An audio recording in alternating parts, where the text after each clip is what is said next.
कहानी शुरू होती है एक लड़के हिबिकी से जो अपनी जान बचाने के लिए एक जगह में भाग रहा होता है। उसके पीछे एक हॉर्न्ड रैबिट पड़ा होता है। उसे बिल्कुल समझ नहीं आता कि वो यहाँ कैसे पहुंच गया या ये उसके पीछे क्या चीज लगी हुई है। सब कुछ उसे एकदम अचानक और अजीब लगता है। वो खुद से सोचता है कि ये कैसा क्रीचर है। तभी अचानक उसे एक हल्की सी फीमेल वॉइस सुनाई देती है जो उस क्रीचर को पहचान कर बताती है कि ये लेवल 1 हॉर्न्ड रैबिट है। हिबिकी को समझ नहीं आता कि ये आवाज क्या है, लेकिन डर के मारे वो उससे कहता है कि कहीं मत जाना। तभी वो रैबिट अचानक उस पर छलांग लगाता है, लेकिन हिबिकी किसी तरह बच जाता है और उल्टा उसी के ऊपर गिरकर उसे कुचल देता है, जिससे वो मर जाता है। उधर दूसरी तरफ जंगल के अंदर एक एल्फ गर्ल पेड़ों के बीच से गुजर रही होती है। तभी एक अननोन मेल वॉइस उसे रास्ता दिखाते हुए कहती है कि ईस्ट की तरफ बढ़ती रहो, क्योंकि वहां उसके लिए कुछ बहुत कीमती इंतजार कर रहा है। इधर हिबिकी हॉर्न रैबिट से बचकर थोड़ा राहत महसूस करता है, लेकिन अभी भी उसे नहीं पता कि वो कहाँ है या वो आवाज क्या थी। ऊपर से जब वो अपना फोन चेक करता है तो उसमें बिल्कुल भी सिग्नल नहीं होता, जिससे किसी को कॉल करने की उसकी आखिरी उम्मीद भी खत्म हो जाती है। वो खुद को समझाता है कि वो आवाज असली नहीं थी, बस उसका वहम था। उसे हल्की भूख लगती है और वो सोचता है कि हॉर्न रैबिट को खा ले, लेकिन फिर खुद ही मना कर देता है क्योंकि उसे नहीं पता कि वो खाने के लिए सेफ है या नहीं। तभी वो आवाज फिर से बोलती है और बताती है कि हॉर्न रैबिट एक्चुअली एक बढ़िया डेलिकेसी है जो स्ट्यू में बहुत टेस्टी लगता है। ये सुनकर हिबिकी सोचता है कि अभी के लिए इसे साथ ले जाना ही सही रहेगा, भले ही उसे ये आइडिया थोड़ा गंदा लगे। अब वो उस अजीब आवाज के बारे में सोचने लगता है और नोटिस करता है कि वो तभी बोलती है जब वो कुछ पूछता है। तो वो टेस्ट करने के लिए रैंडम चीजों के बारे में पूछने लगता है, जैसे उसका बैकपैक, और आवाज जवाब देती है कि ये एक बैग है जो ऐसे मटेरियल से बना है जो इस दुनिया में एग्जिस्ट ही नहीं करते। वो अलग अलग चीजों के बारे में पूछता रहता है और हर बार आवाज उसे क्लियर और एक्यूरेट जवाब देती है। ये देखकर हिबिकी सोचता है कि क्या ये आवाज उसके बारे में भी बता सकती है। तो वो पूछता है और अचानक उसके सामने एक स्क्रीन आ जाती है जिसमें उसके सारे स्टैट्स दिखते हैं। वो ध्यान से देखता है, उसका नाम और एज सब सही होता है, लेकिन उसे शॉक तब लगता है जब उसमें उसका जॉब अप्रेजर प्रोविजनल लिखा होता है, जो उसे बिल्कुल समझ नहीं आता, क्योंकि अभी तक वो एक नॉर्मल हाई स्कूल स्टूडेंट की तरह ही जी रहा था। फिर वो आवाज से पूछता है कि वो कौन है, तो वो बताती है कि वो उसकी स्टेटस सपोर्ट है, लेकिन पर्सनल इन्फॉर्मेशन शेयर नहीं कर सकती। हिबिकी को ये बात बिल्कुल फेयर नहीं लगती, लेकिन उसका मूड थोड़ा बेहतर तब होता है जब वो देखता है कि उसके पास सीखने के लिए कितनी सारी स्किल्स हैं। उसे एक्सपर्ट स्किल इंटरेस्टिंग लगती है और वो तुरंत उसे यूज करने की कोशिश करता है, लेकिन कुछ भी नहीं होता। फिर वो सोचता है कि ट्यूटोरियल शुरू करना आसान रहेगा, लेकिन आवाज कहती है कि ट्यूटोरियल तो पहले से ही चल रहा है। हिबिकी को कुछ समझ नहीं आता, तो वो आगे बढ़ता है और वर्ल्ड मैप स्किल ट्राई करता है, जिससे उसके सामने एक होलोग्राफिक डिस्प्ले आ जाता है। वो ध्यान से देखता है और रियलाइज करता है कि ये असली मैप नहीं है, बल्कि बस वो रास्ता दिखा रहा है जो वो पहले ही चल चुका है। तभी उसे समझ आता है कि वो पूरे टाइम गोल गोल घूम रहा था। ये समझने के बाद वो उसी को गाइड की तरह यूज करता है और आगे बढ़ता रहता है। शाम होते होते उसे नीचे एक सड़क दिखाई देती है, लेकिन एक्साइटमेंट में वो थोड़ा जल्दी करता है और सीधे रोड पर मुंह के बल गिर जाता है। जैसे ही हिबिकी उठकर बैठता है, वो अजीब सी वॉइस अनाउंस करती है कि उसने अभी अभी cast away in an eye sky नाम का टाइटल ऑन किया है। हिबिकी थोड़ा कंफ्यूज हो जाता है, लेकिन तुरंत समझ जाता है कि उससे भी बड़ी प्रॉब्लम सामने खड़ी है, क्योंकि उसके सामने एक विशाल मॉन्स्टर खड़ा होता है। उसे लगता है अब सब खत्म हो गया। तभी अचानक कहीं से एक मैजिक एरो आता है और उस मॉन्स्टर को एक ही वार में गिरा देता है। हिबिकी शॉक में इधर उधर देखता है और नोटिस करता है कि पास की एक चट्टान पर खड़ी एक एल्फ गर्ल ने यह किया है। उससे बात करने से ठीक पहले वॉइस उसकी स्पीच एक्टिवेट कर देती है, ताकि वो इस दुनिया की भाषा समझ और बोल सके। हिबिकी उसे थैंक्स बोलता है और वो अपना नाम इमालिया बताती है। हिबिकी उसके कान देखकर सोचता है कि ये तो बिल्कुल एल्फ जैसी लग रही है, तो वो कैजुअली बोल देता है कि उसे उसका कॉस्प्ले बहुत पसंद आया, लेकिन इमालिया को कुछ समझ ही नहीं आता कि वो क्या बोल रहा है। फिर वो पूछती है कि वो मेज ईटर्स ग्रासलैंड में क्या कर रहा था, और हिबिकी बस इतना कहता है कि वो अचानक ही वहां आ गया, जिसे सुनकर एमिलिया हैरान रह जाती है। तभी वॉइस एमिलिया का फुल अप्रेजल करती है और हिबिकी ये जानकर दंग रह जाता है कि वो सच में एक रियल एल्फ है। और जब वो उसके स्टैट्स देखता है तो उसे और भी शॉक लगता है कि उसकी उम्र एक्चुअली 56 साल है। एमिलिया उसे समझाती है कि मेज ईटर ग्रासलैंड असल में एक मॉन्स्टर है जो खुले मैदान का रूप ले लेता है। ये सीधे अटैक नहीं करता, बल्कि लोगों को भटकने देता है, और जब वो थक जाते हैं तब उन्हें खा जाता है। ये सुनकर हिबिकी को समझ आता है कि वो कितना करीब था मरने के। एमिलिया फिर उसे हक कर लेती है और कहती है कि उसने एक छोटे बच्चे के हिसाब से काफी अच्छा हैंडल किया, क्योंकि वो सोच रही थी कि हिबिकी करीब 10 साल का है। लेकिन जब हिबिकी बताता है कि वो 16 का है, तो वो तुरंत उसे छोड़ देती है और कहती है कि उसे अंदाजा नहीं था कि उसकी उम्र का कोई इतना छोटा दिख सकता है। थोड़ी देर बाद रात हो जाती है और दोनों कैंप लगाते हैं, जहां हिबिकी को पता चलता है कि इस दुनिया में 15 साल की उम्र में ही इंसान अडल्ट माना जाता है। डिनर में वो हॉर्न रैबिट खा लेते हैं और फिर हिबिकी इमीलिया से पूछता है कि वो लोग आखिर हैं कहाँ। ये सुनकर इमीलिया इतनी शॉक हो जाती है कि अपनी चाय सीधा उसके चेहरे पर उगल देती है। फिर वो माफी मांगते हुए उसका चेहरा साफ करती है और बताती है कि वो हब्रास्टिया किंगडम में है। हिबिकी कहता है कि उसे कैसे पता होगा, वो तो जापान से आया है। लेकिन इमीलिया ने कभी जापान का नाम भी नहीं सुना होता, जिससे हिबिकी को कंफर्म हो जाता है कि वो सच में किसी दूसरी दुनिया में आ गया है। इमीलिया सोचती है कि वो अपने घर से इतना दूर आकर अकेला महसूस कर रहा होगा, तो वो उसे बोलती है कि वो उसे कल सिटी ले जाएगी और हिबिकी ये सुनकर थैंकफुल हो जाता है। जब हिबिकी सो जाता है, इमीलिया उसे देखती रहती है और सोचती है कि शायद वही वो प्रेशियस चीज़ है जिसके बारे में स्पिरिट ने उसे बताया था, और थोड़ी देर बाद वो भी सो जाती है।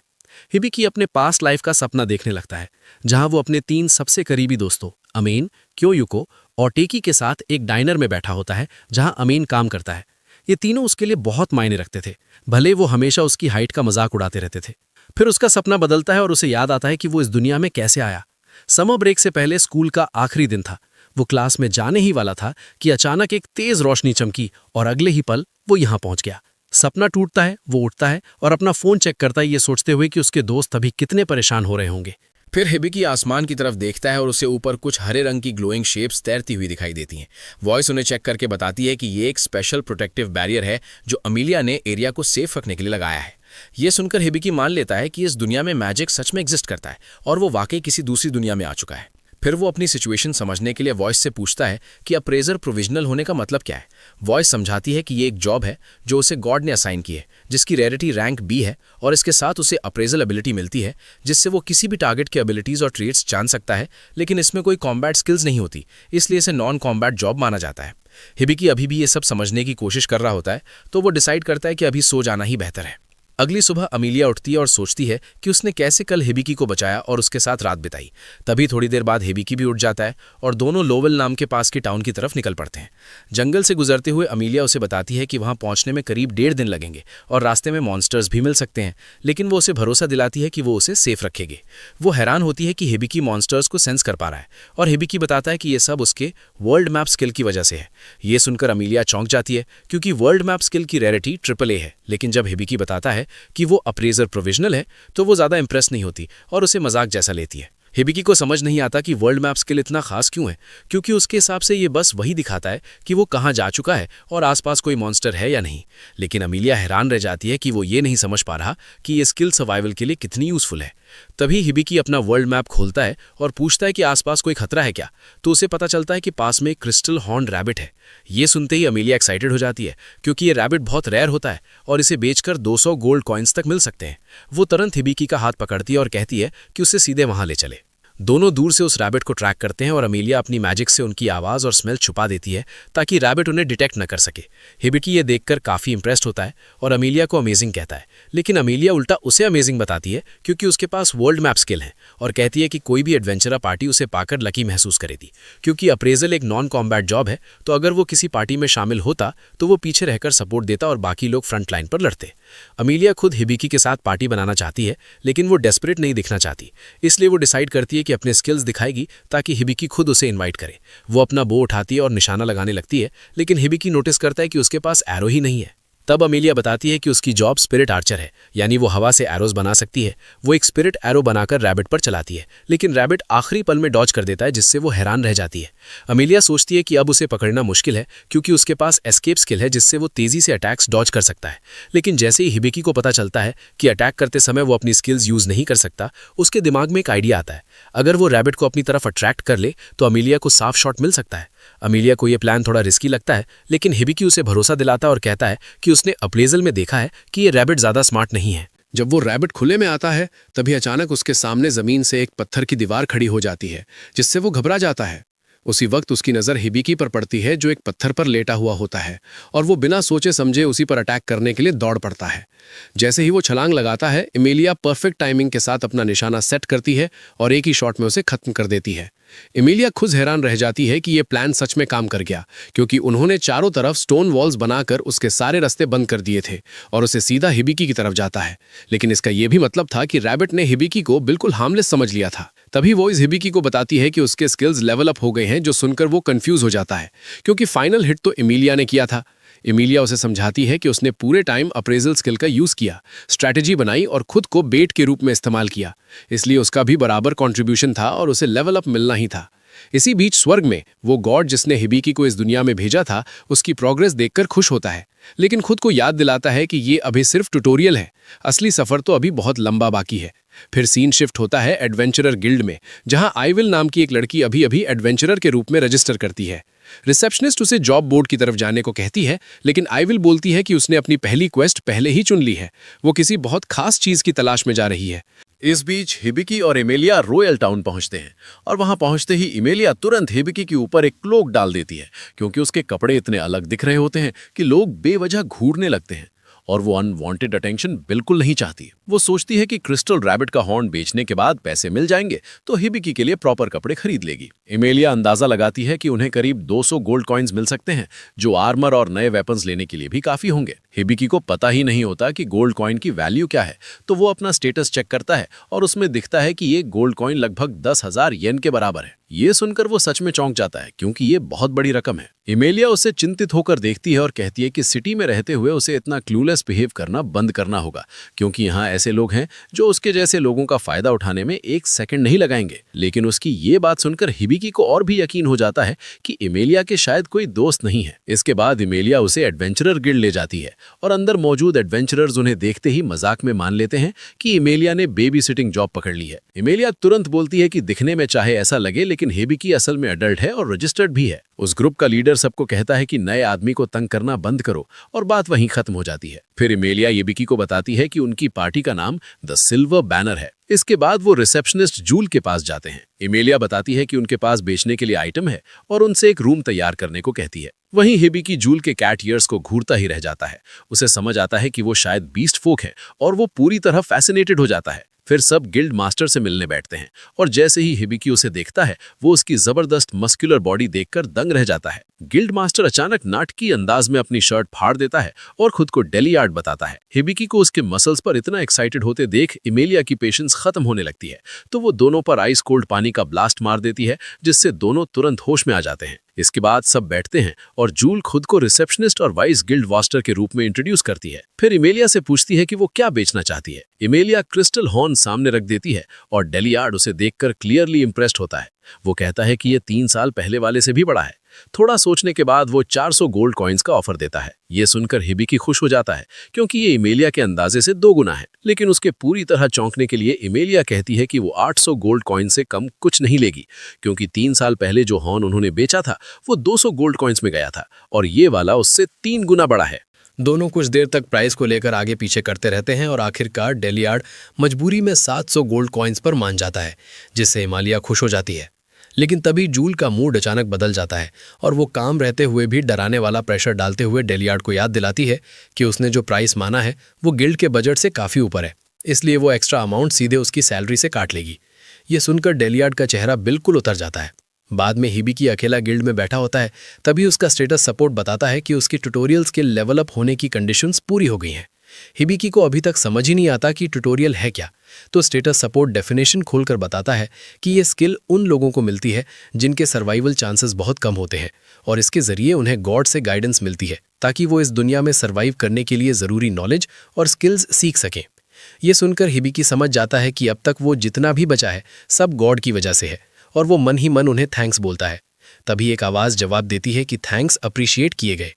हिबिकी को लगता है वो इमेजिनेशन है, लेकिन गॉड सीधे उसके दिमाग में बात करते हुए बताते हैं कि वही उसे इस दुनिया में लाए थे। हिबिकी हैरान हो जाता है कि वो उनसे ऐसे डायरेक्टली कम्युनिकेट कर सकता है और गॉड बताते हैं कि ये हमेशा नहीं हो सकता, बस कभी कभी ही होता है। वो कहते हैं कि अब आगे सब कुछ हिबिकी के हाथ में है, वो कैसे जीता है और कैसे सर्वाइव करता है, और इतना कहकर गुड बाय बोल देते हैं। हिबिकी जल्दी जल्दी ढेर सारे सवाल पूछने की कोशिश करता है, लेकिन तब तक कनेक्शन खत्म हो चुका होता है। स्टेटस सपोर्ट फिर बताता है कि लेवल बढ़ने के बाद गाइड द्वारा दी जाने वाली सपोर्ट अब खत्म होने वाली है। हिबिकी सोचता है गाइड कौन है, तभी हिमालय उसके पास आकर उसे बुलाती है। उसी समय मैट्रे हिमालय को एक लेटर देती है और बताती है कि उसे डेजिग्नेटेड रिक्वेस्ट मिली है। हिमालय पढ़कर हिबिकी से माफ़ी मांगती है और कहती है कि उसे तुरंत टाउन छोड़ना होगा और इस बार भी वो उसे साथ नहीं ले जा सकती, क्योंकि ये रिक्वेस्ट उसके होम टाउन से आई है और वो इसे मना नहीं कर सकती। ये सुनते ही हिबिकी समझ जाता है कि गाइड असल में हिमालय ही थी।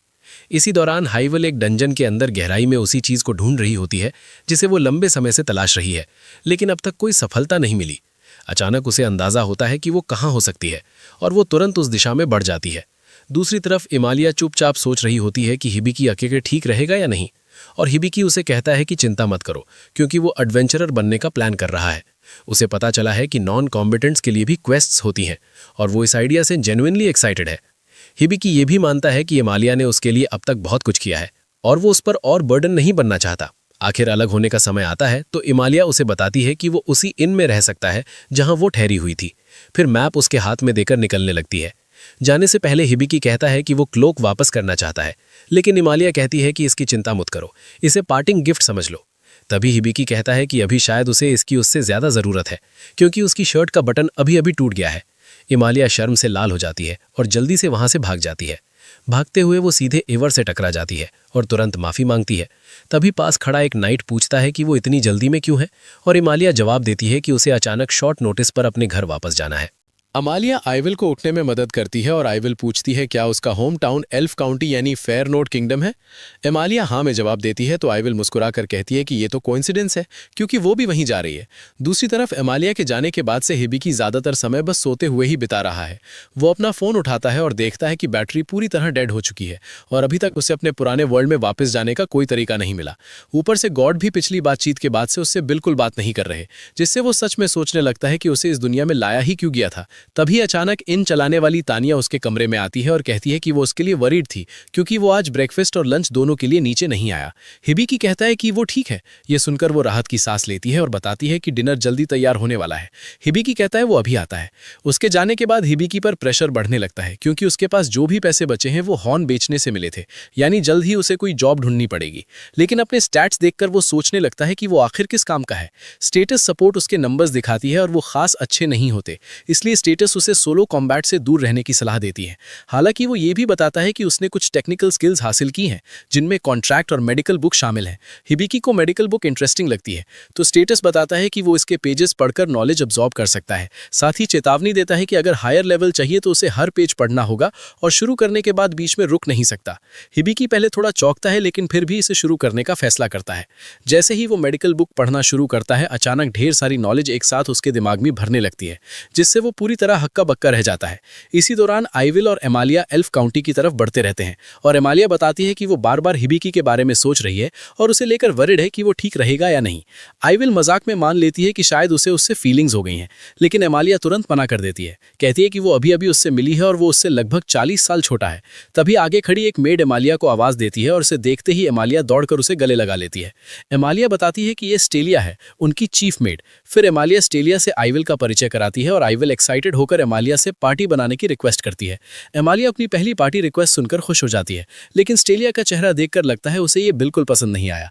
कुछ दिनों बाद आखिरकार हिबिकी मेडिकल बुक की पूरी नॉलेज अब्सॉर्ब कर लेता है। वो पूरी तरह थका हुआ दिखता है, लेकिन उसे याद आता है कि उसे शॉपिंग भी करनी है, इसलिए वो आर्मर लेने के लिए आर्मरी की तरफ निकल पड़ता है। बाहर निकलकर हिबिकी एक पल रुकता है और मानता है कि मेडिकल बुक की सारी नॉलेज एब्जॉर्ब करना सच में बेहद मुश्किल था। उसे समझ आता है कि इस दुनिया में स्किल सीखना आसान नहीं है और हर स्किल को सीखने का तरीका अलग अलग होता है। वो ये भी महसूस करता है कि स्टेटस सपोर्ट के बिना वो पूरी तरह खो गया होता, इसलिए वो तय करता है कि अब वो उसे सिर्फ स्टेटस नहीं बुलाएगा और उसे सोपो नाम देता है क्योंकि ये बोलने में आसान है। जब वो काम ढूंढने गिल्ड पहुंचता है तभी एक बुरी तरह घायल एडवेंचरर को अंदर लाया जाता है और हिबिकी ध्यान से देखता है तो पहचानता है कि ये वही आदमी है जिससे वो पहले मिला था। उसका साथी घबराकर चिल्लाता है कि उसे सिल्वर रूबी वुल्फ ने बुरी तरह घायल कर दिया है और डेलियार्ड ही ब्लीडिंग रोक सकता है, लेकिन तभी वो खुद लड़खड़ाता है और दोनों जमीन पर गिर जाते हैं, जिससे घायल आदमी की टांग से खून फिर से तेजी से बहने लगता है। जूल बताती है कि डेलियार्ड अभी टाउन में नहीं है, लेकिन वो किसी और हीलिंग मैजिक का इस्तेमाल कर सकते हैं। उसके साथी कहते हैं कि उन्होंने जो कुछ कर सकते थे सब कर लिया, अब शायद कुछ काम नहीं आएगा। हिबिकी हालात देखकर समझ जाता है कि ब्लीडिंग तुरंत रोकनी होगी। उसे याद आता है कि उसने मेडिकल बुक की नॉलेज ली है, इसलिए शायद वो कुछ कर सकता है। वो आगे बढ़कर कहता है कि उसे देखने दें क्योंकि उसके पास मेडिकल स्किल है। सोपो जल्दी से जांच करती है और बताती है कि उस आदमी के पास सिर्फ 5 मिनट बचे हैं। वो डेथ पॉइजन से इन्फेक्टेड है और उसके 2 लिम्स जा चुके हैं, इसलिए इलाज के लिए हाइपर क्योर और परफेक्ट हील दोनों टेक्निक्स चाहिए। हिबिकी सोचता है ये आसान होगा, लेकिन तुरंत समस्या सामने आती है। पूरे ट्रीटमेंट के लिए 650 मैना पॉइंट्स चाहिए, जबकि उसके पास सिर्फ 56 है। उसे समझ आता है कि नॉलेज होने का कोई मतलब नहीं अगर उसके पास माना ही नहीं है। तो वो सोचने लगता है क्या करे। तभी सोपो सुझाव देती है कि वो कॉन्ट्रैक्ट स्किल का इस्तेमाल करे, जिससे आसपास के लोग एग्रीमेंट करके अपना माना हिबिकी को ट्रांसफर कर सकते हैं। आसपास मौजूद सभी लोग बिना झिझक कॉन्ट्रैक्ट मान लेते हैं और अपना माना उसे देने लगते हैं। माना मिलने के बाद हिबिकी पहले हाइपर क्योर इस्तेमाल करता है, जिससे पॉइजन पूरी तरह शरीर से निकल जाता है। फिर परफेक्ट हील करता है और चमकदार नीली रोशनी की बीम निकलती है। कुछ ही पलों बाद एडवेंचरर जमीन पर लेटा होता है और उसके दोनों लिम्स पूरी तरह रिस्टोर हो चुके होते हैं। हिबिकी राहत की सांस लेता है कि वो सफल हो गया, लेकिन तुरंत बात खुद गिर पड़ता है। बेहोशी में उसे अपनी पुरानी दोस्त अमाने दिखाई देती है, जो उसे कह रही होती है कि बिना सोचे समझे दूसरों के लिए अपनी जान जोखिम में डालना बेवकूफ़ी है, खासकर तब जब कोई साफ गोल या रिवॉर्ड भी नहीं है। वो उसे समझाती है कि हर बार कोई उसे बचाने के लिए आसपास होगा इसकी कोई गारंटी नहीं है, इसलिए उसे अब ज्यादा सावधान रहना होगा। तभी हिबिकी झटके से होश में आता है और सोपो बताती है कि उसके स्किल्स और लेवल्स काफी बढ़ गए हैं। जूल उसके पास आती है और उसे पहले वाले आदमी को बचाने के लिए धन्यवाद देती है और बताती है कि वो असल में उसका छोटा भाई जेड है। हिबिकी हैरान हो जाता है क्योंकि जेड ह्यूमन है और वो नहीं, तो जूल समझाती है कि उनकी मदर्स अलग अलग हैं। ये बात छोड़कर हिबिकी कहता है कि उसे थैंक्स मत दो, क्योंकि वो सिर्फ इसलिए सफल हुआ क्योंकि आसपास के लोगों ने अपना माना उसे दिया था। जूल मानती है कि ये सही है, लेकिन ये भी कहती है कि अगर हिबिकी वहां नहीं होता तो जेड मर जाता, इसलिए वो दिल से उससे ग्रैटिट्यूड एक्सेप्ट करने को कहती है। इसके बाद जूल बताती है कि उसने इस पूरे इंसिडेंट पर गैग ऑर्डर लगा दिया है, क्योंकि हिबिकी का हाइपर क्योर और परफेक्ट हील दोनों इस्तेमाल कर पाना पूरी तरह अनहर्ड है, और अगर ये बात फैल गई तो कोई ना कोई उसे प्रॉफिट के लिए एक्सप्लॉइट करने की कोशिश करेगा।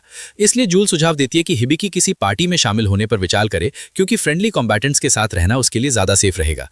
हिबिकी कुछ देर सोचता है, लेकिन पूरी तरह कन्विंस नहीं होता, क्योंकि उसे नहीं पता वो इस सिटी में कितने समय तक रहेगा और वो किसी और पर ये बर्डन नहीं डालना चाहता। वो मानता है कि भरोसा करने के लिए लोग होना अच्छा होगा, लेकिन उसे डाउट है कि ये काम करेगा क्योंकि वो नॉन कम्बैटेंट है। तब जूल उसे दूसरा ऑप्शन बताती है कि वो सिंपली एक बॉडीगार्ड हायर कर सकता है। सीन बदलता और एक सेल के अंदर एक वुल्फ मैन एक छोटी लड़की के पास बैठा होता है और वो ऐलान करता है कि जो भी उस पर हाथ डालने की कोशिश करेगा वो उसे चीर के रख देगा। अगले दिन हिबिकी बॉडीगार्ड हायर करने के लिए डेब्बी कंपनी पहुंचता है, जहां उसकी मुलाकात ओनर अजाराथन डेब्बी से होती है। लेकिन जैसे ही डेब्बी को हिबिकी की प्रॉपर झलक मिलती है, वो तुरंत उस पर फिदा होने लगता है, क्योंकि उसे उसके अंदर से पैसों की खुशबू आ रही होती है। दरअसल उसके पास एक स्पेशल स्किल है, जिससे वो उन लोगों से प्लेजेंट सेंट महसूस कर सकता है जो या तो ऑलरेडी वेल्दी हैं या जल्द ही अमीर बनने वाले हैं। फिर हिबिकी को कई मसल हेड बॉडीगार्ड्स दिखाए जाते हैं, लेकिन वो एक एक करके सबको रिजेक्ट कर देता है, स्ट्रेंथ की कमी की वजह से नहीं, बल्कि इसलिए क्योंकि किसी के पास इनफ एमपी ही नहीं है। असल में हिबिकी मेडिकल बुक की हाइपर क्योर और परफेक्ट हील स्किल्स यूज करना चाहता है, और उसके लिए हाई मना वाला बॉडीगार्ड चाहिए। डेब्बी कहता है कि और भी ऑप्शंस अवेलेबल हैं। तभी हिबिकी को गॉड से एडवाइस मिलती है कि वो खुद जाकर ढूंढे, और जब डेब्बी उसे अगले कैंडिडेट्स की तरफ ले जा रहा होता है, तभी हिबिकी साइड में एक डार्क कॉरिडोर नोटिस करता है। डेब्बी बताता है कि उधर कुछ ऑप्शंस तो हैं, लेकिन वो रेगुलर वर्क या कॉम्बैट के लिए सूटेड नहीं है। वो अपने होम वापस नहीं जा पाए, इसलिए उसने उन्हें बस रहने दिया है। हिबिकी को लगता है शायद वो भी उसकी तरह सिचुएशन में हो, तो वो डेब्बी से उधर ले जाने को कहता है। अंदर पहुंचकर हिबिकी देखता है कि एक वुल्फ बीस्टमैन एक छोटी लड़की की गार्ड कर रहा है। वो पूछता है इन्हें बंद क्यों किया गया है। तब डेब्बी बताता है कि बीस्टमैन उस लड़की को बचाने के लिए रैम्पेज पर चला गया था। लड़की में मैजिकल एबिलिटीज हैं, लेकिन वो उन्हें कंट्रोल नहीं कर पाती, इसलिए उसकी पावर्स बिना वार्निंग के बर्स्ट हो जाती हैं। हिबिकी दोनों को अप्रेज करने की कोशिश करता है, लेकिन कुछ स्टैट्स हिडन मिलते हैं। तब सोपो बताती है कि उनके स्टैट्स फाल्सिफाइड हैं और उसे गॉड द्वारा दी गई एक्सपर्ट आई स्किल यूज करनी चाहिए। हिबिकी एक्सपर्ट आई से फिर अप्रेजल करता है और पता चलता है बीस्टमैन का नाम क्लॉड है और वो लेवल 55 का हीरो है। लड़की का नाम लिलियन है और उसके पास रेजिंग सेंचुअरी स्टेट्स है, जिसका मतलब उसकी सोल सीधे गॉड्स के रियल्म से कनेक्टेड है। हिबिकी सोचता है और समझता है कि दोनों के पास प्लेंटी एमपी है, लेकिन उसे डाउट होता है कि क्या वो एक हीरो और सेज को साथ ले जा सकता है। तभी गॉड उसे बोलता है कि जो करना है करो। इसके बाद सोपो उसे रिलीफ मेजर नाम की टेक्निकल स्किल यूज करने को कहती है। रीजन ठीक से नहीं बताती, लेकिन हिबिकी सोचता है शायद ये क्लॉड पर लगे कर्ज को हटाने के लिए है। आखिर हिबिकी डिसाइड करता है कि वो दोनों को परचेज करेगा, और ये सुनते ही डेब्बी खुशी से चिल्ला उठता है, क्योंकि हिबिकी से आने वाली फॉर्च्यून की खुशबू अब पहले से कई गुना ज्यादा स्ट्रांग हो चुकी होती है। उसके बाद हिबिकी क्लॉड और लिलियन को लेकर एक ओपन फील्ड में जाता है और क्लॉड तुरंत सोचने लगता है कि आखिर वो दोनों के साथ क्या करने वाला है, लेकिन हिबिकी उसे कैल्म रहने को कहता है और बताता है कि वो एक्चुअली उसे हील करने आया है। ये सुनकर क्लॉड पूरी तरह स्टन रह जाता है। हिबिकी लिलियन से कहता है कि इस प्रोसेस के लिए उसे उसकी मदद चाहिए। क्लॉड को शक होता है कि कहीं ये कोई ट्रैप तो नहीं, लेकिन लिलियन उसे चुप कराते हुए कहती है कि पूरी जिंदगी वही उसे प्रोटेक्ट करता आया है, इसलिए इस बार वो उसे बचाना चाहती है। हिबिकी लिलियन को समझाता है कि परफेक्ट हील एक्टिवेट करने के लिए उसे उसकी एमपी का बड़ा हिस्सा चाहिए और पहले कॉन्ट्रैक्ट भी करना होगा। लिलियन बिना हेजिटेशन के एग्री कर जाती है और तुरंत अपनी एमपी ट्रांसफर कर देती है, जिससे Hibiki perfect heal technique activate कर देता है। अगले ही पल क्लॉड के मिसिंग लिम्स पूरी तरह रिस्टोर हो जाते हैं और उसके सारे घाव ऐसे गायब हो जाते हैं जैसे कभी थे ही नहीं। ये देखकर लिलियन खुशी से दौड़कर क्लॉड को टाइट हग कर लेती है और क्लॉड हिबिकी को दिल से थैंक्स करता है, कहते हुए कि कुछ देर पहले तक वो कितना भारी और दबा हुआ महसूस कर रहा था। हिबिकी बताता है कि ये सब उस कर्ज की वजह से था और क्लॉड ये सुनकर हैरान रह जाता है, क्योंकि उसके कर्ज की जानकारी तो अप्रेजर स्किल वाले भी नहीं देख सकते। हिबिकी उसे बताता है कि वो हीरो है और लिलियन फ्यूचर में सेज बनेगी, जिससे क्लॉड पूरी तरह बैफल्ड हो जाता है कि हिबिकी को ये सब कैसे पता है। तब हिबिकी बताता है कि गॉड ने उसे एक्सपर्ट आई स्किल दी है। ये सुनकर क्लॉड शॉक में कांप उठता है, क्योंकि वो जानता है ये स्किल कितनी पावरफुल है।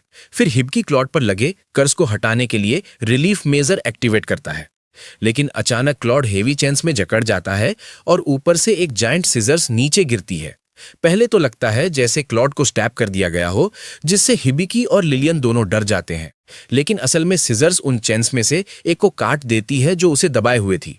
क्लॉड खुद को चेक करता है और समझता है कि उसकी पूरी स्ट्रेंथ अभी वापस नहीं आई, लेकिन उसका अच्छा हिस्सा लौटना शुरू हो गया है।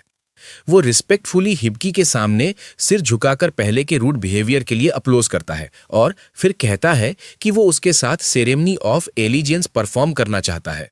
हिबिकी को बिल्कुल समझ नहीं आता कि ये सेरेमनी ऑफ एलिजियंस क्या है। तब क्लॉड उसे समझाता है कि ये एक सेक्रेड रिचुअल है, जिसमें वो अपनी सोल पूरी तरह हिबिकी को डेडिकेट करता है और कसम खाता है कि चाहे कुछ भी हो वो हमेशा उसके साथ रहेगा। तभी सोप्पो बोलती है कि हिबिकी को सेरेमनी के लिए कॉन्ट्रैक्ट स्किल यूज करनी चाहिए, क्योंकि कॉन्ट्रैक्ट्स दोनों पार्टीज को अपने प्रोमिसेज निभाने के लिए बाइंड कर देते हैं। यानी अगर हिबिकी और क्लॉड कॉन्ट्रैक्ट करते हैं तो दोनों को अपनी बात पूरी करनी होगी। हिबिकी थोड़ा सोचता है और मान जाता है। फिर कॉन्ट्रैक्ट प्रोसेस शुरू होता है। क्लॉड अपनी फुल एलिजियंस प्लेज करता है, हिबिकी उसे एक्सेप्ट करता है और कॉन्ट्रैक्ट कंप्लीट हो जाता है। उसी समय दोनों की रिस्ट पर एक मार्क उभर आता है जो crest of the light spirits निकलता है, जो उनकी लॉयल्टी और कमिटमेंट का सिंबल बन जाता है। लिलियन ये सब देखकर बहुत खुश हो जाती है। दूसरी तरफ एमेलिया, आइवर और स्टेलिया अपनी जर्नी जारी रखते हैं और कुछ देर बाद एमेलिया रेस्ट के लिए हॉट स्प्रिंग जाने का आइडिया देती है। स्टेलिया पहले तो एक्साइटेड हो जाती है, लेकिन तुरंत रियलाइज करती है कि वहां आइवर के साथ बात करना पड़ेगा और वो नहीं चाहती कि आइवर एमेलिया के और क्लोज हो। इसलिए वो एमेलिया को रोकने की कोशिश करती है, लेकिन एमेलिया मानती नहीं और हॉट स्प्रिंग जाने का फैसला करती है, जिससे स्टेलिया हार मान लेती है। इधर हिबिकी क्लॉड और लिलियन को बताता है कि परफेक्ट हील यूज करने के लिए उसे दूसरों की एमपी ड्रॉ करनी पड़ती है। दोनों सिचुएशन समझ जाते हैं और फिर तीनों मिलकर शेयरिंग कॉन्ट्रैक्ट एक्सिक्यूट करते हैं, जिससे हिबिकी की technical contract skill level up हो जाती है। क्लॉड नोटिस करता है कि हिबिकी धीरे धीरे कुछ बड़बड़ा रहा है। पूछने पर हिबिकी बताता है कि ये एक वॉइस है जो उसे गाइड करती है। ये सुनते ही क्लॉड शॉक हो जाता है, क्योंकि ये ट्यूटोरियल स्किल है जो सीधे गॉड देता है। क्लॉड समझ जाता है कि हिबिकी किसी दूसरे वर्ल्ड से आया है और हिबिकी हैरान होता है कि क्लॉड को अदर वर्ल्ड्स के बारे में पहले से पता है। हिबिकी पूछता है कि क्या उसे इससे प्रॉब्लम है, लेकिन क्लॉड कहता है कि इससे उसकी लॉयल्टी बिल्कुल नहीं बदलेगी। फिर वो आगे बढ़ते हैं और क्लॉड बताता है कि हिबिकी जिस गॉड से जुड़ा है वो शायद चीफ गॉड है। इस दुनिया में करीब 11 गॉड्स हैं और चीफ गॉड सबसे पहला माना जाता है। ट्यूटोरियल और एक्सपर्ट आई जैसे डिवाइन ब्लेसिंग्स वही देता है और क्लॉड मानता है कि चीफ गॉड ने खास तौर पर हिबिकी में इंटरेस्ट लिया है। लेकिन हिबिकी को यकीन ही नहीं होता कि अगर चीफ गॉड किस पर ध्यान देता तो वो क्लॉड और लिलियन होते, वो नहीं। फिर भी वो सोचता है कि चीफ गॉड ने लिलियन को रेजिंग सैंक्चुअरी जैसा हार्श स्किल क्यों दिया, क्योंकि ये तो किसी पर भारी बोझ डालने जैसा लगता है। क्लॉड और लिलियन दोनों ने पहले कभी इसके बारे में नहीं सुना होता, तो हिबिकी समझाता है कि ये ऐसा स्किल है जो उसके अंदर ओवरवेलमिंग पावर भर देता है और वो उसे सह नहीं पाती। ये सुनते ही लिलियन शॉक में चली जाती है और हिबिकी को तुरंत रिग्रेट होता है कि उसने ये बात बताई है क्यों। तभी क्लॉड बोलता है कि उसे नहीं लगता ये चीफ गॉड ने दिया होगा, बल्कि शायद गॉड ऑफ मैजिक ने दिया होगा, क्योंकि मैजिक से जुड़ी चीजें उसी के कंट्रोल में आती हैं। अचानक चीफ गॉड थोड़ा नर्वस हो जाता है और गॉड ऑफ मैजिक खुद सामने आकर सीधे हिबिकी से बात करती है। वो बताती है कि लिलियन सच में रेजिंग सैंक्चुअरी की वजह से सफर कर रही है, लेकिन स्किल मिल जाए तो उसे रिमूव नहीं किया जा सकता। वो ये भी बताती है कि हिबिकी के पास उसका ग्रिमोयर स्किल है, जिसकी मदद से वो लिलियन की एमपी और ओवरऑल मैजिक पावर एडजस्ट कर सकता है ताकि उसे कंट्रोल किया जा सके। और साथ ही वो साफ कर देती है कि वो हर बार उसकी मदद के लिए नहीं आएगी। हिबिकी समझ जाता है कि ग्रिमोयर एक्टिवेट करते ही एडमिनिस्ट्रेशन सिस्टम खुद काम संभाल लेगा, तो अब सब ठीक रहेगा। वो ये गुड न्यूज क्लॉड और लिलियन को बताता है और दोनों राहत की सांस लेते हैं। लेकिन तभी सोप्पो बताती है कि हिबिकी की एक्सपर्ट आई और tutorial skill temporarily out of service हैं, इसलिए अब वो सिर्फ पहले से कलेक्टेड इन्फो से ही मदद कर सकती है। दूसरी तरफ गॉड ऑफ मैजिक हिबिकी को ध्यान से देखती रहती है और उसे लगता है कि उसने उससे कहीं पहले देखा है। इसके बाद हिबिकी ग्रिमोयर स्किल यूज करता है और अचानक एक एडोरेबल छोटी कैट समन होती है जो बताती है कि वो लिलियन को मैजिक कंट्रोल करना सिखाने आई है और अपना नाम वीन बताती है। लेकिन लिलियन उसकी क्यूटनेस देखकर तुरंत उसे प्यार से पेट करने लगती है। हिबिकी वीन से पूछता है तो वो बताती है कि वही ग्रिमोयर है और गॉड ऑफ मैजिक द्वारा बनाई गई एक पावरफुल सेक्रेट बीस्ट भी है। ये सुनकर हिबिकी रिलैक्स हो जाता है और उसके सिर पर जेंटली पैट कर देता है। लेकिन ये देखकर क्लॉड जेलस हो जाता है और तुरंत बोल पड़ता है कि हिबिकी ने उसे अभी तक एक भी पैट नहीं दिया है। दूसरी तरफ एमालिया आइवर और स्टेसिलिया हॉट स्प्रिंग में रिलैक्स कर रही होती हैं। तभी स्टेलिया अचानक एमालिया के चेस्ट के साइज को देखकर पूरी तरह कॉट ऑफ गार्ड हो जाती है, लेकिन तुरंत खुद को संभाल लेती है। एमालिया फिर स्टेलिया से पूछती है कि उसके पिता ने उसे किस इंपॉर्टेंट मिशन पर भेजा है, लेकिन स्टेलिया कहती है कि अभी उसे खुद भी डिटेल्स नहीं पता। इसके बाद एमालिया आइवर से पूछती है कि क्या वो उसकी बैक रिंस करने में मदद करेगी, लेकिन आइवर सीधे मना कर देती है, जिसे सुनकर एमालिया हल्का सा हंसती है और समझ जाती है कि दोनों अभी दोस्त नहीं बनी हैं। स्टेलिया फिर बोलती है कि एमालिया आइवर के साथ बहुत जल्दी क्लोज होने की कोशिश कर रही है, क्योंकि सिर्फ एक दूसरे की बैक वॉश करना किसी को दोस्त नहीं बना देता। आइवर ये सब सुन लेती है और उसके चेहरे पर हल्की स्मर्क आ जाती है। फिर वो खड़ी होती है और एमालिया से कहती है कि वो उसकी बैक रिंस कर देगी, जिससे एमालिया चौंक जाती है। लेकिन आइवर कैजुअली बोलती है कि फ्रेंड्स ऐसा ही करते हैं। अगले दिन हिबिकी क्लॉड को लेकर वेपन्स खरीदने निकलता है और वहां जाकर क्लॉड एक स्पीयर चुन लेता है। ये देखकर हिबिकी थोड़ा हैरान हो जाता है, क्योंकि उसके दिमाग में हमेशा यही था कि हीरोज तो यूजुअली स्वॉर्ड ही यूज करते हैं। लेकिन क्लॉड आराम से समझाता है कि उसके बॉडी टाइप और फाइटिंग स्टाइल के हिसाब से स्पीयर उसके लिए ज्यादा इजी है। वो अपने आर्मर के बारे में भी बताता है कि वो डायरेक्ट हिट लेने के बजाय अटैक्स को अवॉइड करने पर फोकस करता है, इसलिए बस बॉडी के इंपॉर्टेंट पार्ट सेफ हों वही काफी है। वो ये भी बोलता है कि ज्यादा हेवी आर्मर पहनने से उसे बहुत गर्मी लगती है और उसकी स्पीड कम हो जाती है, जो उसे बिल्कुल पसंद नहीं। उधर लिलियन भी अपने लिए कुछ नए कपड़े चुन लेती है। जब मर्चेंट उन्हें टोटल प्राइस 25 गोल्ड कॉइन्स बताता है तो हिबिकी और लिलियन दोनों शॉक हो जाते हैं, क्योंकि उनके लिए ये बहुत बड़ा अमाउंट है। लेकिन क्लॉड के लिए ये बस छोटी सी बात होती है। वो बिना सोचे पैसे दे देता है। ये देखकर लिलियन को थोड़ा गिल्ट फील होने लगता है कि उसने इतने महंगे कपड़े क्यों लिए। हिबिकी ये नोटिस कर लेता है और उसे समझाता है कि टेंशन लेने की जरूरत नहीं है, क्योंकि उसकी सेफ्टी पैसे से कहीं ज्यादा इंपॉर्टेंट है। इसके बाद हिबिकी लिलियन से कहता है कि वो अपने लिए एक स्टाफ भी चुन ले। उसे पता है कि उसके पास पैसे कम हो रहे हैं, फिर भी वो उसे एनकरेज करता है, क्योंकि उसे रियलाइज होता है कि लिलियन की स्माइल देखना ही उसके लिए से सब कुछ वर्थ बना देता है। तभी वीन को लगता है कि उसे इग्नोर किया जा रहा है, तो वो हिबिकी से अपने लिए भी कुछ लेने को बोलती है। हिबिकी मान जाता है और उसके लिए एक क्यूट सा कॉलर खरीद देता है, भले ही इससे वो और ज्यादा डेट में चला जाता है। शॉपिंग खत्म करने के बाद सब लोग एक खुले मैदान में जाते हैं। वहां वीन कहती है कि वो उन्हें मैजिक की बेसिक ट्रेनिंग देगी। उसका मानना है कि क्लॉड तो ऑलरेडी हीरो है, इसलिए उसे कोई प्रॉब्लम नहीं होगी। लेकिन हिबिकी और लिलियन में वो बेसिक क्वालिटीज नहीं है जो हीरोज में होती हैं, इसलिए वो हिबिकी से कहती है कि वो अपने ग्रिमोयर पर डिपेंड करे। हिबिकी को समझ नहीं आता कि ग्रिमोयर क्या होता है, तो वो पूछता है। तभी सापो समझाता है कि ग्रिमोयर एक स्पेशल टेक्निकल स्किल होती है जिसकी रैरिटी रैंक ए होती है और ये यूजर को उस दुनिया के मैजिक सिस्टम से जुड़ी अलग अलग नॉलेज और एबिलिटीज देती है। ये सुनकर हिबिकी इंस्टेंटली एक्साइटेड हो जाता है और सोचने लगता है कि शायद अब वो फाइनली मैजिक यूज कर पाएगा, लेकिन वीन तुरंत उसका एक्साइटमेंट ठंडा कर देती है और कहती है कि वो बस सिंपल हाउस होल्ड मैजिक ही यूज कर पाएगा। फिर भी ट्रेनिंग शुरू होती है और वीन सजेस्ट करती है कि पहले लिलियन को अपनी मैजिक कंट्रोल करना सिखाया जाए। वो हिबिकी को समझाती है कि इसके लिए उसे लिलियन की मैजिक आउटपुट का रिस्पॉन्सिबल पर्सन रजिस्टर होना पड़ेगा। हिबिकी पूछता है कि ये कैसे होगा, तो वीन बिना कुछ बोले उसका हाथ काट लेती है और कहती है कि बस इतना काफी है।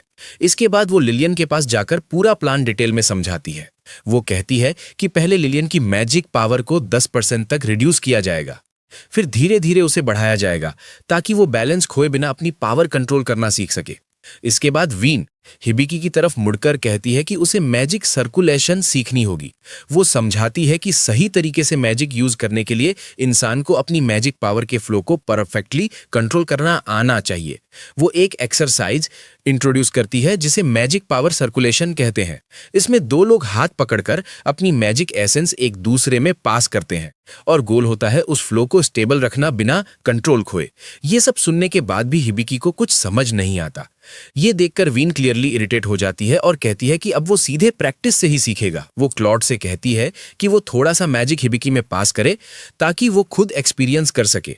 साथ ही वो क्लॉड को वार्निंग देती है कि सावधान रहे, क्योंकि हिबिकी की मैजिक रेजिस्टेंस वीक है और वो आसानी से ओवरवेल्म हो सकता है। क्लॉड सिर हिलाकर एग्री करता है और धीरे धीरे अपना मैजिक हिबिकी में ट्रांसफर करना शुरू कर देता है। जैसे ही मैजिक फ्लो शुरू होता है, तुरंत ही सेंसेशन बहुत इंटेंस हो जाता है। कुछ ही सेकंड में हिबिकी खुद को एक अजीब खाली जगह में पाता है। वो खाली स्पेस धीरे धीरे बदलकर एक जंगल बन जाता है। ऊपर चमकता हुआ तारों भरा आसमान। हिबिकी चारों तरफ देखता है, फिर पास के पानी की तरफ मुड़ता है। वहां उसे एक एल्फ लड़की दिखाई देती है। वो उसकी तरफ देखती है और उसे क्लॉड कहकर बुलाती है। उसी पल हिबिकी को समझ आता है कि वो समहाउ क्लॉड की आइडेंटिटी और अपीयरेंस ले चुका है। वो खुद कैल्म रखने की कोशिश करता है, नॉर्मल बिहेव करता है और जाकर उसके पास बैठ जाता है। जैसे ही वो बैठता है, उसे क्लॉड की मेमोरीज एक्सेस होने लगती हैं। उन यादों से उसे पता चलता है कि उस लड़की का नाम अनास्तासिया है। क्लॉड उसे बचपन से जानता था और दोनों ने अपना ज्यादातर समय साथ में बिताया था। उनका बॉन्ड बहुत स्ट्रांग था और क्लॉड को लगता था कि ये सब हमेशा ऐसे ही रहेगा। लेकिन अचानक मेमोरी बदल जाती है। एक वॉर शुरू हो जाती है और बहुत सारे लोग मारे जाते हैं। उन्हीं में अनास्तासिया भी होती है। ये मोमेंट क्लॉड के लिए कितना पेनफुल और ट्रॉमेटिक था, ये साफ दिखता है। अचानक हिबिकी झटके से वापस रियल वर्ल्ड में आ जाता है। शुरुआत में उसे लगता है कि वो अभी भी क्लॉड है। क्लॉड तुरंत उससे बात करता है और उसे रियलिटी में वापस लाने की कोशिश करता है। उसे याद दिलाता है कि वो असल में कौन है। थोड़ी देर बाद हिबिकी धीरे धीरे अपने होश में आता है और नॉर्मल हो जाता है। फिर वो खुद से सवाल करता है कि आखिर उसने खुद को क्लॉड क्यों समझ लिया था। तभी वीन समझाती है कि ऐसा इसलिए क्योंकि मैजिक फ्लो के दौरान वो क्लॉड की कॉन्शनेस में बहुत गहराई तक चला गया था। क्लॉड तुरंत हिबिकी से माफी मांगता है कि उसने अपने मैजिक को ज्यादा पास कर दिया, लेकिन वीन तुरंत उसे डांट देती है। उसे याद दिलाती है कि उसने साफ कहा था सिर्फ थोड़ा सा मैजिक यूज करने के लिए और केयरफुल रहने को। उस शाम हिबिकी अपने कमरे का फर्श पोंछ रहा होता है, जो कि उसके हाउस होल्ड मैजिक ट्रेनिंग का हिस्सा है। हाउस होल्ड मैजिक वो मैजिक होती है जो रोजमर्रा के कामों में मदद करती है, लेकिन इसे सीखने के लिए स्पिरिट की मदद चाहिए होती है। जब कोई इंसान नॉर्मल काम करते है, मैजिकल एनर्जी रिलीज करता है, तो धीरे धीरे स्पिरिट्स उस एनर्जी की तरफ अट्रैक्ट होने लगते हैं। जब वो सेटिस्फाई हो जाते हैं, तब वो रिस्पॉन्ड करते हैं और उस इंसान को हाउस होल्ड मैजिक सही तरीके से यूज करना सिखाते हैं। हिबिकी काफी समय से ये सब कर रहा है, लेकिन अभी तक उसे कोई रिस्पॉन्स नहीं मिला। इस वजह से वो सोचने लगता है कि ये मेथड सच में काम कर भी रहा है या वो बस अपना टाइम वेस्ट कर रहा है। फिर भी वो रुकता नहीं, उम्मीद करता है कि कुछ तो होगा। थोड़ी देर बाद क्लॉड और लिलियन उसके कमरे में आते हैं। जैसे ही क्लॉड अंदर आता है, वो गलती से हिबिकी की मॉप वाली बाल्टी को गिरा देता है और सारा पानी फर्श पर फैल जाता है। क्लॉड तुरंत माफी मांगता है और साफ करने लगता है, लेकिन हिबिकी उसे रोक देता है और कहता है कि टेंशन लेने की जरूरत नहीं है। वो मजाक में कह देता है कि क्लॉड जब क्लमसी होता है तो क्यूट लगता है, और ये सुनकर क्लॉड शर्मिंदा हो जाता है। समय के साथ लिलियन अपनी मैजिक कंट्रोल करने में बेटर होती जा रही होती है। ये देखकर क्लॉड सजेस्ट करता है कि हिबिकी को भी सिर्फ चोर्स करने के बजाय प्रैक्टिकल ट्रेनिंग ट्राई करनी चाहिए, लेकिन हिबिकी तुरंत बोल देता है कि उसे तो स्वॉर्ड यूज करना भी नहीं आता। क्लॉड उससे बोलता है कि टेंशन मत ले और स्वॉर्ड की जगह उसे एक बो और एरो दे देता है ट्राई करने के लिए। हिबिकी बार बार टारगेट पर निशाना लगाने की कोशिश करता है, लेकिन हर बार उसका एम बुरी तरह मिस हो जाता है। जितनी बार भी वो ट्राई करता है, हर अटेम्प्ट फेल हो जाता है, जिससे साफ दिखता है कि उसे अभी बहुत प्रैक्टिस की जरूरत है। उधर फॉरेस्ट में एमेलिया बाकी लोगों के साथ ट्रैवल कर रही होती है और सोच रही होती है कि हिबिकी कैसा कर रहा होगा। आगे बढ़ते हुए वो लोग एक क्रॉसरोड पर पहुंचते हैं। एक रास्ता शॉर्टकट है, लेकिन एमेलिया सजेस्ट करती है कि उसे अवॉइड करना चाहिए। वो बताती है कि आगे एक टूटा हुआ फोर्ट्रेस है और रूमर्स के हिसाब से वहां भटकती हुई सोल्स लोगों के साथ ट्रिक्स खेलती हैं। ये सुनकर आइवल डरने के बजाय एक्साइटेड हो जाती है। वो तुरंत इंटरेस्ट दिखाती है और शॉर्टकट की तरफ बढ़ने लगती है, जैसे ये कोई डेंजरस जगह नहीं बल्कि फन एडवेंचर हो। एमेलिया आइवल को अपनी दोस्त बनाए रखना चाहती है, इसलिए वो उसकी बात मान लेती है। इसी वजह से सब लोग आइवल के पीछे पीछे शॉर्टकट की तरफ चल पड़ते हैं, लेकिन स्टालिया को पहले से ही फील हो जाता है कि ये डिसीजन आगे जाकर प्रॉब्लम क्रिएट करेगा और शायद कुछ भी अच्छा एंड नहीं होगा। इधर लिलियन हिबिकी की मदद करती है खाना बनाने में। जब खाना तैयार हो जाता है, सब लोग साथ बैठकर खाने लगते हैं, लेकिन खाना पूरी तरह से खराब निकलता है। लिटरली खाया ही नहीं जा सकता। ऐसा इसलिए होता है क्योंकि क्लॉड केयरलेस हो गया था और उसने मशरूम्स और बाकी इंग्रेडिएंट्स को ठीक से क्लीन नहीं किया था। इससे सबको समझ आ जाता है कि क्लॉड कॉम्बैट के बाहर ज्यादा यूजफुल नहीं है। क्लॉड तुरंत खुद को डिफेंड करता है और कहता है बाकी चीजों में उसकी स्किल कम होने की वजह उस पर लगी कर्ज है। ये सुनकर हिबिकी क्यूरियस हो जाता है और पूछता है कि क्या उसे पता है किसने उसे कर्ज किया। क्लॉड जवाब देता है कि उसे नहीं पता कि इसके पीछे कौन है। जब हिबिकी नदी के पास बर्तन धो रहा होता है, तभी सापो उसे बताती है कि उसने एक नई स्किल अनलॉक की है जिसका नाम बबल वॉश है, जो हाउसहोल्ड मैजिक का हिस्सा है। फिर सापो उसे अपना वर्ल्ड मैप चेक करने को कहती है। जैसे ही हिबिकी मैप देखता है, उसे पता चलता है कि एक तेज रफ्तार बोर टाइप मॉन्स्टर सीधा उनकी तरफ आ रहा है। मॉन्स्टर पास आते ही क्लॉड कॉन्फिडेंटली आगे बढ़ता है। वो अपने स्पीयर और प्रिसीजन स्ट्राइक टेक्निक का यूज करता है और बहुत आसानी से उस बोर को खत्म कर देता है। उसे मारने के बाद क्लॉड बताता है कि खून की स्मेल और मॉन्स्टर्स को अट्रैक्ट कर सकती है, इसलिए बॉडी को तुरंत हैंडल करना होगा। लेकिन लिलियन इस मौके को यूज करती है अपनी वाटर मैजिक दिखाने के लिए। वो अपनी ऑर्डर आइसोलेशन स्किल एक्टिवेट करती है और बोअर के सारे खून को साफ कर देती है, उसे पूरी तरह क्लीन बना देती है। इसके बाद क्लॉड कहता है कि अब वो उन्हें सिखाएगा कि मॉन्स्टर को प्रॉपरली बुचर कैसे किया जाता है। उधर एमेलिया और बाकी लोग जब उस रूइंड फोर्ट्रेस पर पहुंचते हैं, तो आइवर अपने मैजिक मिरर से एरिया को ऑब्जर्व करती है। उसे पता चलता है कि वहां बहुत सारी रेस्टलेस सोल्स मौजूद हैं। तभी एमेलिया अचानक एक्साइटमेंट में चिल्लाती है, क्योंकि उसे लगता है कि उसे बहुत बड़ा ट्रेजर मिल गया है। लेकिन जब आइवर चेक करती है, तो उसे समझ आता है कि वो ट्रेजर असली नहीं है। वो एक्चुअली एक मैजिकल गैस है जो लोगों को उनके डीपेस्ट डिजायर्स के इल्यूशंस दिखाता है। इसी वजह से एमेलिया और स्टेलिया दोनों एक ड्रीम जैसी हालत में फंस जाते हैं। फिर आइवर अपनी मैजिक यूज करके सिचुएशन को हैंडल करती है। हिबिकी और बाकी लोग बोअर को बुचर करने के बाद सब लोग गंदे हो चुके होते हैं, खून से भरे हुए। हिबिकी डिसाइड करता है कि ये परफेक्ट टाइम है अपनी नई बबल वॉश स्किल टेस्ट करने का।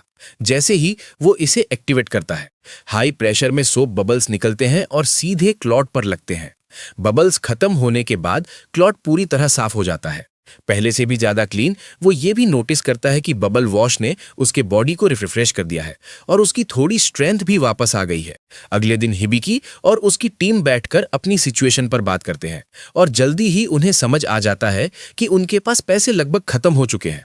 तो हिबिकी कहता है कि अब टाइम आ गया है कि वो लोग गिल्ड से जॉब्स लेना शुरू करें ताकि थोड़ी इनकम आ सके। सब लोग तुरंत इस बात से एग्री कर जाते हैं और जितनी जल्दी हो सके शुरू करने के लिए रेडी हो जाते हैं। लेकिन तभी क्लॉड उन्हें थोड़ा संभल कर चलने की सलाह देता है। वो कहता है कि हाल की मैजिक ट्रेनिंग से हिबिकी और लिलियन जरूर स्ट्रांग हुए हैं, लेकिन फिर भी उन्हें केयरलेस नहीं होना चाहिए। इसलिए अगर जॉब शुरू करनी है तो शुरुआत लो रिस्क कामों से करनी चाहिए। यानी एफ रैंक क्वेस्ट से। इसके बाद वो सब एडवेंचरस गिल्ड जाते हैं और जूल के साथ अपनी पार्टी रजिस्टर करवा लेते हैं और फिर बिना टाइम वेस्ट किए तुरंत अवेलेबल क्वेस्ट्स देखने लगते हैं। हिबिकी थोड़ा हैरान हो जाता है जब वो देखता है कि क्लॉड एक साथ कई क्वेस्ट सेलेक्ट कर रहा है, लेकिन क्लॉड समझाता है कि लो रैंक जॉब्स में पैसे बहुत कम मिलते हैं, इसलिए एक साथ मल्टीपल क्वेस्ट्स कंप्लीट करना ज्यादा स्मार्ट रहता है। तभी उन्हें कुछ एक्स्ट्रा क्वेस्ट्स के बारे में भी बताया जाता है, जिनमें से एक कैप्चर मिशन होता है।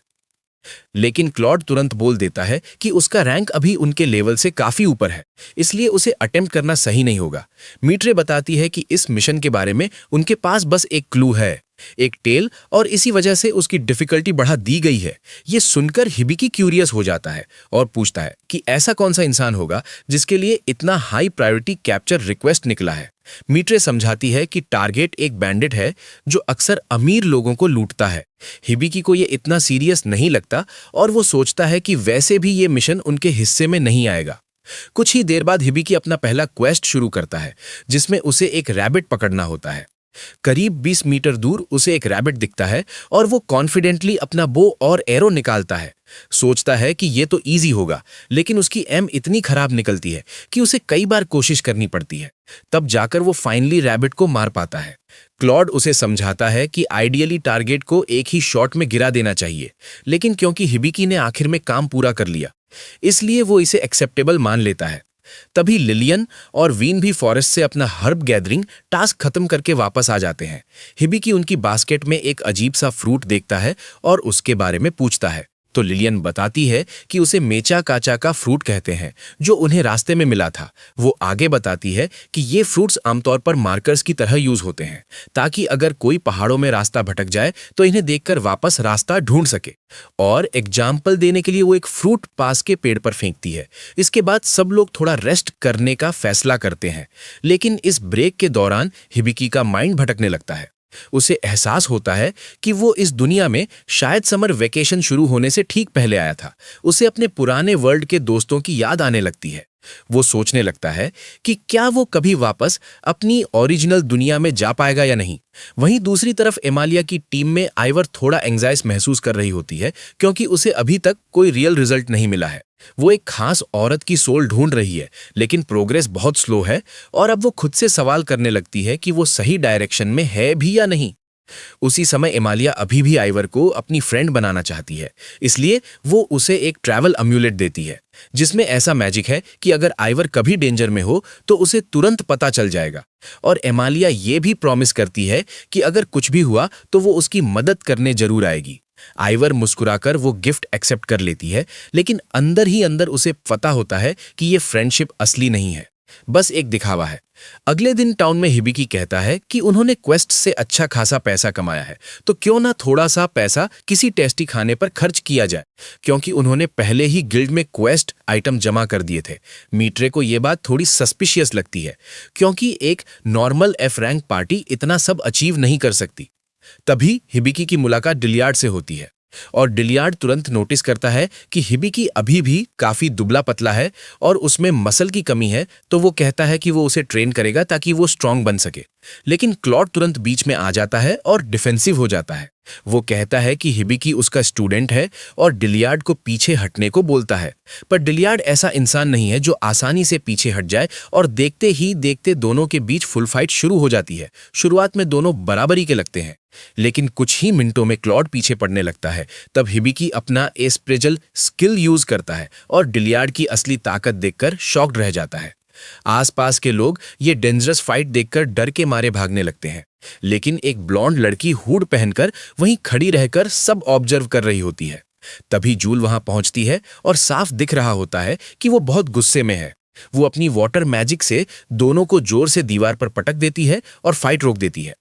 उसी वक्त पास के एक डाइनर से एक औरत भागते हुए बाहर आती है और चिल्लाती है कि किसी थीफ ने उसका पर्स चुरा लिया है। ये सुनकर वीन तुरंत हिबिकी से पूछती है कि उसका बैग कहाँ है, और तभी हिबिकी को रियलाइज होता है कि उसका बैग गायब है, जिसमें उनका सारा पैसा था। ये बात उसे और लिलियन दोनों को बहुत बुरी लगती है, क्योंकि अब वो टेस्टी खाना नहीं खा पाएंगे जो वो प्लान कर रहे थे। जूल को शक होता है कि ये वही बैंडिट हो सकता है जिसका जिक्र गिल्ड में हुआ था, हालांकि उनके पास उसके बारे में ज्यादा जानकारी नहीं है। उन्हें बस इतना पता है कि वो बैंडिट अपनी टेल का इस्तेमाल करके चोरी करता है और ज्यादातर अमीर लोगों को टारगेट करता है। ये सुनकर वीन के दिमाग में अचानक एक आइडिया आता है और करीब 1 घंटे बाद लिलियन एक आउटडोर कैफेटेरिया में बैठी होती है। सामने हिबिकी बैठा होता है जो एक लड़की के भेष में है और सरप्राइजिंगली वो उम्मीद से भी ज्यादा अच्छा लग रहा होता है। वीन फिर प्लान समझाती है कि वो लोग हिबिकी को बेट की तरह यूज करेंगे ताकि बैंडिट बाहर आए, और जैसे ही बैंडिट दिखेगा क्लॉड तुरंत उसे पकड़ लेगा। क्लॉड तो पहले से ही गुस्से में भरा हुआ होता है क्योंकि उसे अपने मास्टर के पैसे चोरी होने का बदला लेना है। प्लान का आखिरी हिस्सा ये होता है कि हिबिकी अपना वॉलेट टेबल पर छोड़ देगा, लेकिन हिबिकी को ऑनेस्टली ये प्लान थोड़ा बेवकूफ़ी वाला लगता है क्योंकि ये बहुत ऑब्वियस और आसानी से नोटिस होने वाला है। तभी वेट्रेस खाना सर्व करने आती है, लेकिन अचानक क्लॉड चिल्लाता है कि उसका वॉलेट गायब हो गया है और उसे तुरंत समझ आ जाता है कि वही वेट्रेस थीफ थी। लेकिन वो लोग पहले से ऐसे सिचुएशन के लिए रेडी थे। उन्होंने मेचा काची का फ्रूट को इस तरह से रखा था कि वो साफ फुटप्रिंट्स छोड़ सके, और जैसे ही थीफ भागी उसके पीछे विजिबल ट्रैक्स बनते गए जिन्हें फॉलो करके हिबिकी और बाकी लोग एक अबैंडन्ड गली तक पहुंचते हैं। वो सोचते हैं कि ये किसी क्रिमिनल के छिपने के लिए परफेक्ट जगह है, इसलिए वो धीरे धीरे अंदर जाते हैं और जल्दी ही एक अंडरग्राउंड डाइनर डिस्कवर करते हैं जो हिडन होने के बावजूद सरप्राइजिंगली काफी अच्छी तरह बना हुआ होता है, जिससे वो और ज्यादा कॉशियस हो जाते हैं। अंदर जाते ही एक आदमी हिबिकी को नोटिस करता है और उसे पसंद करके फ्लर्ट करने लगता है, लेकिन हिबिकी पोलाइटली मना कर देता है और कहता है कि वो अपने दोस्तों के साथ आया है। थोड़ी देर बाद क्लॉड एक हुड पहनी हुई लड़की को जाते हुए देखता है और हिबिकी से उसे अप्रोच करने को कहता है। जैसे ही वो लड़की गली में आती है, क्लॉड सामने से उसका रास्ता रोकता है और पीछे से हिबिकी और लिलियन उसे घेर लेते हैं, पूरी तरह सराउंड कर देते हैं। क्लॉड पहले बोलता है और उससे कहता है कि जो उसने चुराया है वो वापस दे दे, लेकिन लड़की बिल्कुल कैल्म रहकर कहती है कि उसे कुछ नहीं पता। तब हिबिकी आगे बढ़कर कहता है कि एक्टिंग बंद करो, उसने उसे अप्रोच कर लिया है और उसे पता है कि वही वो बैंडिट है जिसे सब ढूंढ रहे हैं, और उसका नाम फोना है। अपनी पोल खुलते एक फोना अपना क्लोक हटा देती है और मान लेती है कि वही बैंडिट है। वो ये भी बताती है कि उसे पता था कि उन्होंने उसे फेक पर्स से ट्रैप करने की कोशिश की, लेकिन असली पर्स तो वो पहले ही ले चुकी है। हिबिकी तुरंत चेक करता है और शॉक हो जाता है कि उसका असली वॉलेट सच में गायब है। तब उसे समझ आता है कि फोना ने जानबूझकर उन्हें यहां लाकर उनका असली पैसा चुरा लिया। इसके बाद फोना दीवार पर वार करती है जिससे लकड़ी के टुकड़े गिरकर उनका रास्ता ब्लॉक कर देते हैं और वो आराम से निकल जाती है। लेकिन आखिरी मोमेंट पर क्लॉड हिबी को धक्का देकर बचाता है और उसे फोना के पीछे जाने को कहता है। हिबिकी तुरंत उसका पीछा करता है, लेकिन एक हिडन ट्रैप में फंस जाता है और उल्टा लटक जाता है। फोना पास आकर उसे गौर से देखती है और समझ जाती है कि वो असल में लड़का है। वो थोड़ा करीब आकर उसे क्यूट कहती है और बोलती है कि वो उसकी मदद कर सकती है, लेकिन एक शर्त पर उसे उसके लिए कुछ आइटम्स अप्रेस करने होंगे। उसे जानना है कि उसने जो चीजें चुराई हैं उनमें कौन सी असली हैं और कौन सी फेक। इसलिए वो दोनों वापस अंडरग्राउंड डाइनर में जाते हैं, जहां हिबिकी एक एक आइटम ध्यान से चेक करके असली और नकली अलग करने लगता है। लेकिन शुरुआत में फोना ज्यादा इंप्रेस नहीं होती क्योंकि उसे लगता है कि ये तो कोई भी एवरेज अप्रेजर कर सकता है। लेकिन जैसे ही हिबिकी उसके पहने हुए आर्म बैंड को अप्रेच करता है और उसमें से एक हिडन मैसेज पढ़कर सुनाता है, फोना की रिएक्शन तुरंत बदल जाती है। फोना ये सुनकर तुरंत शॉक हो जाती है और बताती है कि ये आर्म बैंड उसे उसकी सिस्टर ने मरने से पहले दिया था, लेकिन वो कभी इसमें लिखा हुआ पढ़ नहीं पाई, जबकि वो हमेशा से जानना चाहती थी कि इसमें क्या लिखा है। उसने कई अप्रेजर्स से भी मदद ली थी, लेकिन कोई भी इसे समझ नहीं पाया। और जब हिबिकी कुछ ही सेकंड्स में आराम से इसे पढ़ देता है तो वो सच में इंप्रेस हो जाती है। फिर वो हिबिकी से पूछती है कि वो कहां से आया है, और हिबिकी जवाब देता है कि वो बहुत दूर की जगह से आया है। ये सुनकर फोना उसे सलाह देती है कि वो उसकी तरह ना बन जाए और जब तक मौका है तब तक अपने घर वापस चला जाए, क्योंकि अगर देर हो गई तो शायद वो कभी लौट ही न पाए, क्योंकि हिबिकी ने अपनी साइड का प्रॉमिस पूरा कर दिया होता है। फोना उसका वॉलेट वापस कर देती है और उसकी तारीफ करते हुए कहती है कि उसके अप्रेजल्स बिल्कुल एक्यूरेट थे। जाने से पहले वो अचानक उसके करीब आती है और उसके गाल पर एक किस देकर बाय बोलती है और चली जाती है, जिससे हिबिकी पूरी तरह शॉक्ड रह जाता है क्योंकि उसने ऐसा कुछ एक्सपेक्ट ही नहीं किया था। उसी शाम हिबिकी खड़ा होता है और तान्या उसके गाल से लिपस्टिक साफ कर रही होती है। और जब डिलियार्ड को ये सब पता चलता है तो वो मजाक में कहता है कि ये हिबिकी के आदमी बनने की पहली स्टेप है। फिर बात बदलते हुए डिलियार्ड उसे बताता है कि कैपिटल के एडवेंचर्स गिल्ड से खबर आई है कि एक यंग और एनर्जेटिक पार्टी है जो बहुत ही तेज स्पीड से लेवल अप कर रही है। वो इतने स्किल्ड हैं कि खुद किंग ने उन्हें अनडेड को हराने का काम दिया है और वो खुद को कॉर्प्स किलर्स कहते हैं।